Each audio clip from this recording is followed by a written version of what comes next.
Radio Kambana Live Report.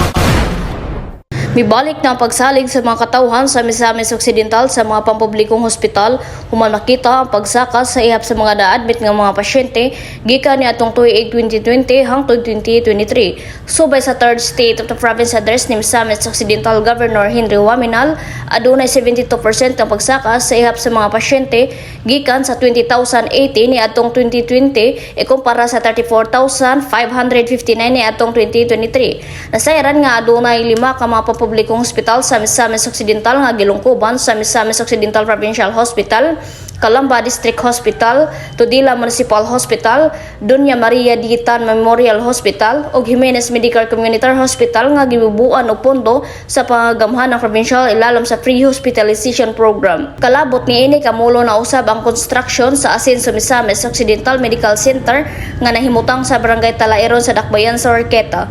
Kini gibubuan og pondo sa gobyerno nga moabot sa kapin 1.2 billion pesos nga adunay 500 bed capacity sa kasamtangan anaa sa 70% ang construction sa mga hospital nga gilauman mahuman sunod tuig sa unang quarter o gilauman usab ang operasyon niini sa ikaduhang quarter sa 2025. Mahimong sentro usab ang Asenso Misamis Occidental Medical Center sa health services sa probinsya gumikan makahimo kini og pagserbisyo sa nagkalalaing sakit sa mga pasyente. Una nang gipadayag ni Gobernador Waminal sa iyang third SOPA nga walay gihimong pagpangutang ang probinsya sa Misamis Occidental sa pagtukod sa maong hospital. Alang sa DXDD Radio Kampana, ang radyo simbahan ako si Double D11 Richel Lechano, Danag sa Dakbayan.